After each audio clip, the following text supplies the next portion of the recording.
Thank you so much for coming today. It's a special day for me. I'm excited. I'm excited to spend more time with my family and reconnect with my friends, like Mary, who just walked through the door. Mary and I have known each other since, I think, 3rd grade. So, 2nd grade. Yeah. Gee, that's only about, 59 years or so. Ooh. But, I've loved working here. It's just been the greatest job anyone could ever ask for. And I'm just so grateful and thankful for the opportunity.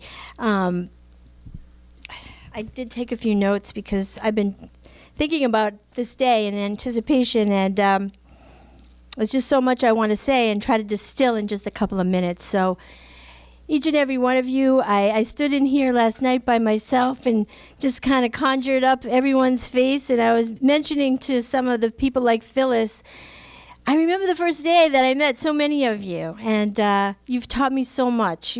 I want to thank you for trusting in me and for taking me into your life, for sharing your stories with me, because you've really all helped me learn and become a better director as a result. So thank you for all your questions, for coming to me with certain situations, and I'm hoping that, the next person will be as excited as I have been about this job. I'm excited to retire, and I'm excited to see what's going to happen next year. I know it's going to be a great job for whoever comes in. In the meantime, thank you, Gail, for being the acting director. And everyone can go to Gail if you have any questions. So please keep coming to the Senior Center. And I'm excited to see what kind of programs are going to take off as we all move forward together, okay? So thank you so much. Thank you for everything. And you'll always be in my heart. So God bless everybody.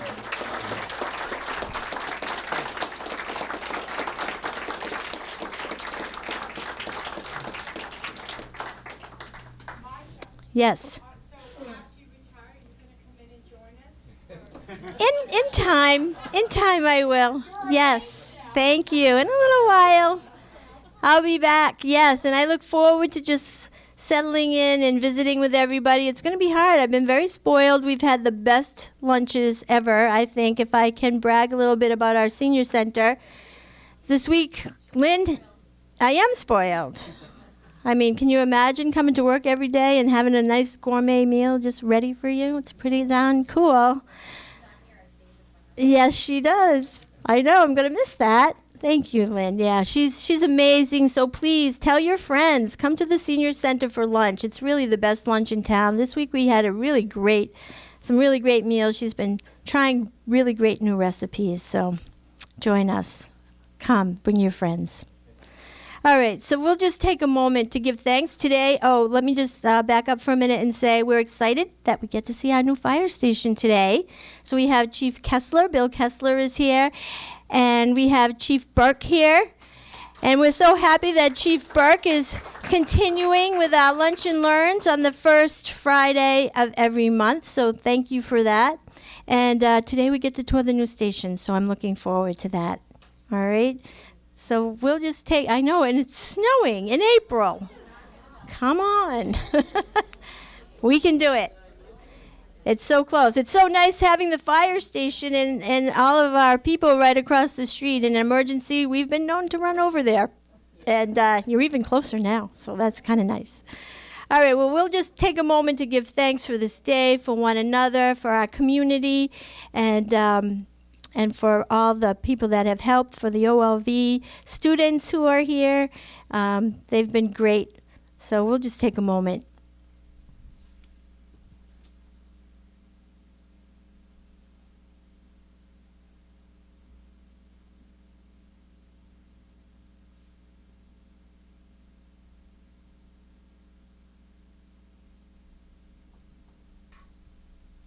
Okay, everybody, enjoy your meal. Thank you so much.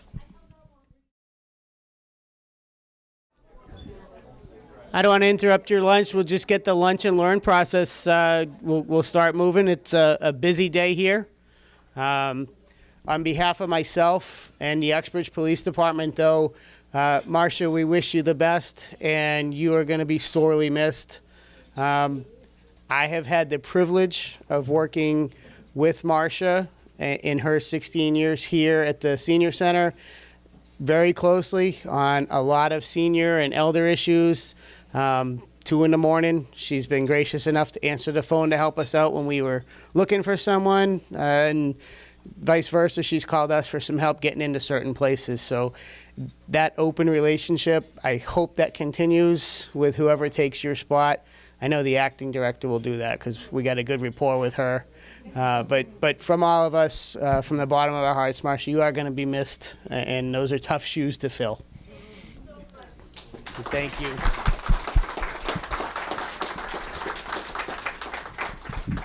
I'll just give you a quick update on what we've been up to.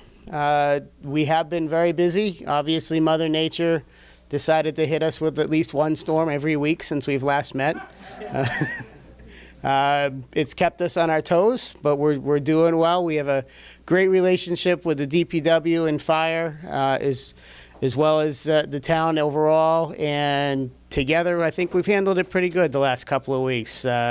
Tyler, Toby, and I forget the other storm, have treated us poorly, but we've done very well and come together as a great team. So I Director DPW Ben and Chief Kessler, I couldn't have done it without them. So thank you guys, and appreciate you being here as well.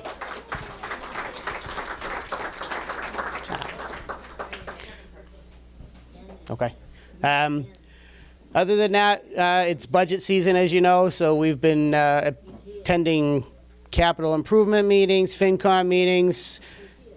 In every one of them, you guys are at the forefront of our procedures, making sure that we're able to give the best service possible to all of our residents, and especially to the crowd here today. We wouldn't be here if it wasn't for you guys, and we know that, and we don't forget that. So from our behalf, thank you to you guys for setting a great pace and putting us on the proper path. So we appreciate that. As always, our doors are open 24/7. If you have a question or concern, feel free to reach out, call us, or we can come visit you if you need be, and help you out in any way possible. We do have a busy day today, so I'm going to keep my part short. I know Representative Kevin Kuros is here and would like a moment of your time as well. So, Kevin.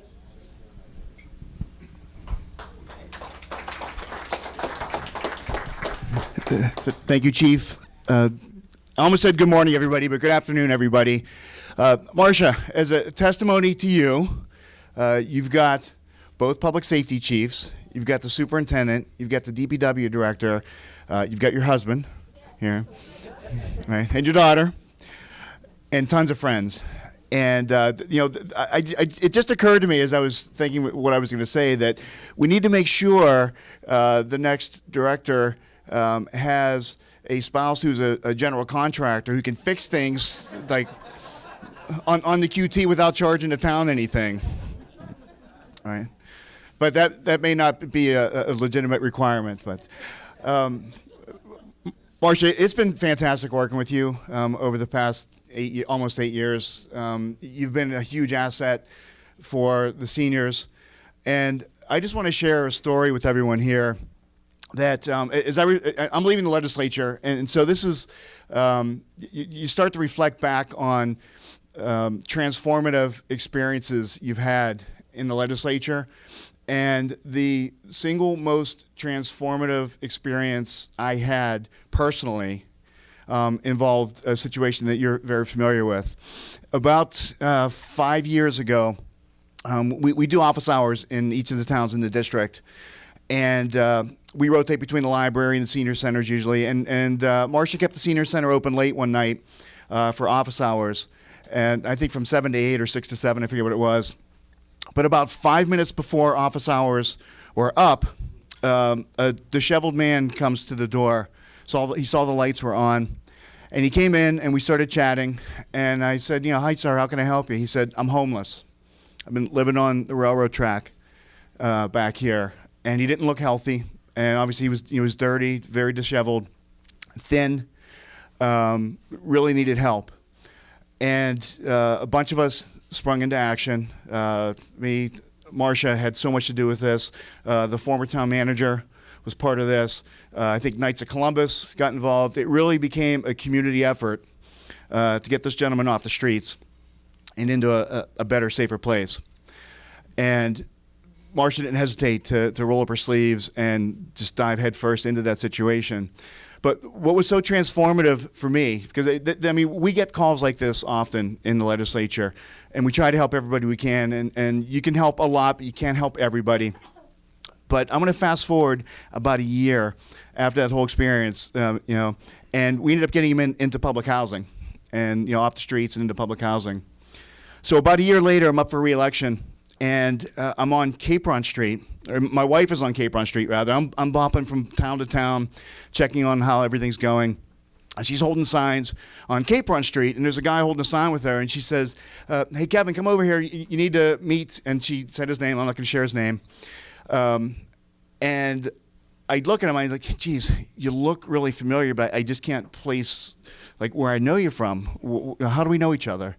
And he said, a year ago, I was homeless, and you helped get me off the streets, and I saw your wife holding a sign for you, and I figured I had to help you because you helped me. And those are the moments that you take with yourself when you leave this job, that you had a profound impact on someone's life, and it's just part of the job. But it's something that Marsha has done every day for how many years now, Marsha? 15 years.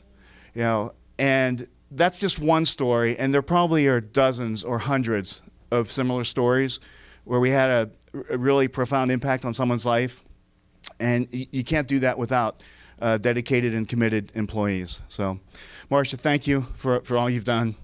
I'm getting a little choked up here. I mean, that was a very emotional situation for me, actually, that day. And you've seen me present hundreds of citations over the years. We've got one for you from the House of Representatives, so if I may.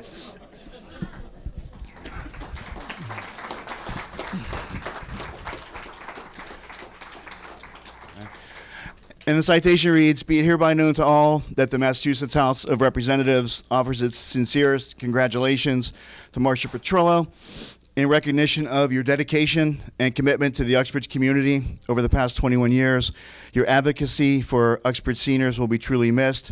Congratulations on your retirement. The entire membership extends its very best wishes and expresses the hope for future good fortune, plenty of beach time, and continued success in all endeavors, given this 6th day of April, signed by Speaker DeLeo and offered by myself, Representative Kevin Kuros. Marsha, thank you.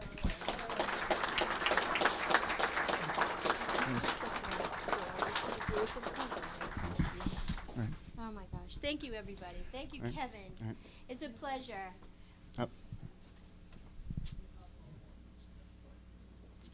Thank you. And I'd like to introduce my colleague from the Senate, Senator Ryan Fatman, and the junior Senator Hadley, who is with him tonight. Oh my gosh, Ryan, so nice of you to come. With Hadley. Nice to meet you. So sad to see you going. I miss you guys. Yeah, I know. Poor Hadley. Well, good afternoon, everyone. This is a bittersweet day. For me, it's sad, mostly because a few months ago, I believe I wrote Marsha a little letter. It was beautiful. Well, And well, this is one of my favorite senior centers, and mostly because of Marsha. One of the things that you find out very quickly when you interact, is she making faces? No. Is that there's so much joy here amongst the people who participate. Whether it's somebody who just retired or somebody who's celebrating more than their 70th anniversary of marriage. And Marsha has a pulse on everybody. She knows what's going on in your lives, and the reason is because she cares about you. And that's how I have always felt when I come here, oftentimes with my daughter, sometimes with my wife, sometimes if I'm lucky, both. Yeah. And it's just such a welcoming experience.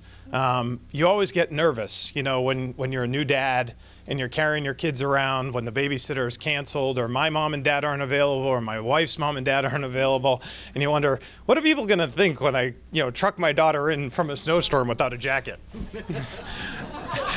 And Marsha's the type of person that says, can I give you a jacket? You know, and can I give you lunch? And can I feed you? Can I feed your daughter? Can I help hold her? And that's just a wonderful thing.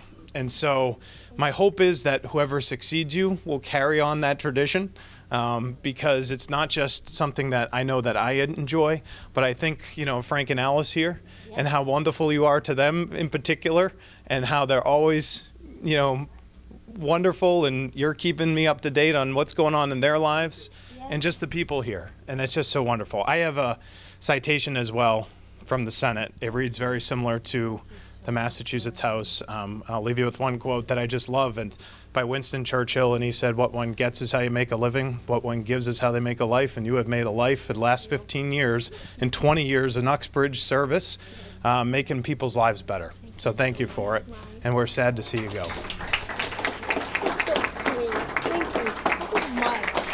I'd probably give her Minnie too, but I think my daughter might be upset about that. Thank you. Thank you so much.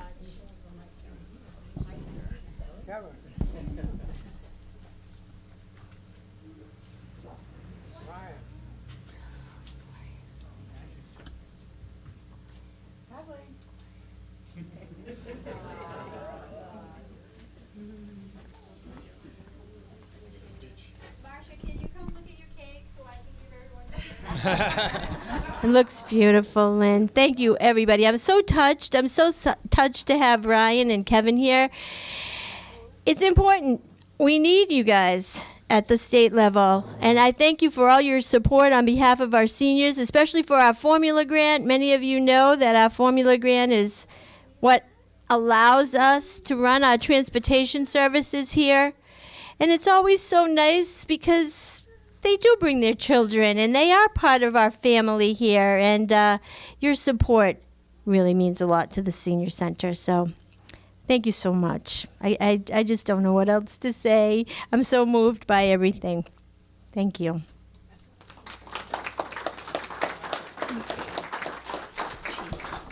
Take over. I'm gonna go ahead.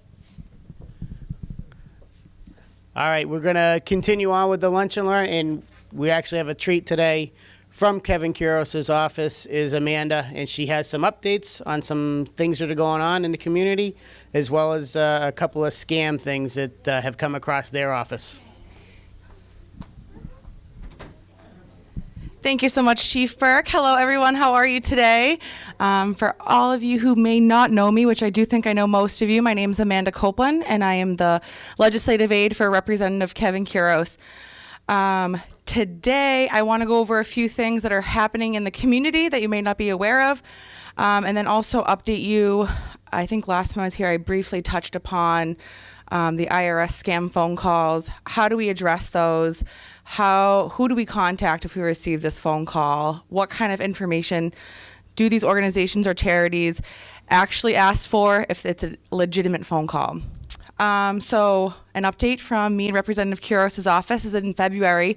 We did the Share the Love event, which was a clothing and hygiene product drive for Veterans Inc. out of Worcester. I want to say that we started off with 2 SUVs, chock full of clothing and hygiene products that were donated from constituents from Bellingham, Blackstone, Millville, and Uxbridge. So we dropped those off, and then I kept getting phone calls from people around town and the district saying, "Oh, I still have this bag, and someone dropped this off, and I have a gift card." So yesterday, actually, I dropped off a whole nother SUV full of stuff. So I'd say probably around $2,500 worth of donations we were able to drop off at Veterans Inc. So it was a very successful event, and this is the second one that we've done. The second thing I want to bring up is the Uxbridge Safety Day will be April 21st at Valley Chapel. And what time does that start, Chief? 9 a.m. So it's going to be an outside event. I know that they're trying to get the Worcester Police Department horses out there. They're going to have canines. They're going to have different types of safety things that you can go about and do to make your home safer, your grandchildren safer, kids, everything. So that's a free event, and that's open to the public. So if anyone would like to attend that or bring a friend or a family member, you're encouraged to do that as well. And then also tonight, if nobody has any plans, at the Uxbridge VFW, there is a spaghetti dinner. It's called the Heroes Among Us dinner, and it is free to any veterans, active military, and first responders. For anyone who does not fit into that category, it's a $10 fee, and it's just a dinner to thank everyone for their service and everything that they've done for the country and their community. Okay, so that's enough about my updates. The next thing I'm going to do is pass around some forms here. And what this is basically going to go over is the types of scams or phone calls that you may receive, and how to be aware of them, and who to properly contact. So one of the biggest things that our office has received recently is you pick up the phone and it says, "Hi, this is the IRS. You owe us money. If you don't give us money, we will cut off your Medicare, your Medicaid, and your veterans benefits." Just to let everyone know, the IRS does not call and solicit money from anybody. So do not share any of your information, personal information, address, social security number, bank account information, credit card information. If by any chance you do think it is a legitimate phone call from somebody, on the sheet that I am passing around, it says, "Who do I contact?" I have placed Representative Kuros's office number, Senator Fatman's office number, and also the Uxbridge Police Department's number. So you can call any one of us, and we can definitely verify if that's a legitimate charity or organization that's calling you, but most likely not. Another one recently that's been going around, unfortunately, is people asking for money for the Uxbridge Police Department. And in return for donating money to the Uxbridge Police Department, you receive some sort of medical device or medical equipment. So then they go in to start asking about personal medical history. So they'll say, "Oh, do you have back pain? Do you have knee pain? Oh, well, if you donate to the Uxbridge Police Department, we'll be able to send you a knee brace." This is not happening. This is not real. Please do not listen to that. The Uxbridge Police Department does not participate in seeking out your medical history or trying to give you durable medical equipment. And if you do receive that phone call, please notify one of the people on the list there. Oh, and one more I wanted, because I just recently heard this one, which was even more disturbing, is they specifically are targeting senior citizens, calling you and saying, "Oh, your grandchild is overseas and they're in trouble. If you send $5,000 right now over the phone, your grandchild will no longer be in trouble." And as my grandmother sits right here, this is my grandmother Sandra, she does not know where all of her 10 grandchildren are at any given point. And she knows that we are all travelers. So one of us might just happen to be in the Ukraine. She doesn't know. But the reality is hang up that phone call a loved one, call a family member, see where your family members are, see where your friends are, see if they're traveling, and then address the situation with an emergency. Specifically, if they are saying it's a medical emergency, all health plans in the United States cover emergency services outside of the country. So just remember that. So if there is some sort of medical emergency, even health insurance will cover a medical emergency outside of the country. And like I said, anything to do with local charities, organizations, just always ask them if they can mail you something, or if they have a website or a different telephone number that you can contact to try and verify if that organization or local charity is legitimate and to see where your money's actually going. Other than that, that's kind of a not so great topic, I guess you could say. But I do want to say a few words about Marsha, because the past 5 years that I have worked for Representative Kuros, her door has always been open to me. I've called her being like, "Who do you contact in this department? Are you working with so-and-so? Do you provide these types of services, Marsha? How do you help me, Marsha?" And she always has an answer for me, and she always has a direction in which usually leads to an answer, most likely. I'm very, very disappointed to see you go, and I'm going to miss you tremendously. But I do know that Gail and Lynn are going to be able to do a great job, and the next director definitely has some huge shoes to fill. So I appreciate everything that you've done, and I wish you the best on all your travels, especially down the coast of California. So I'm going to miss you a lot, and thank you so much for everything.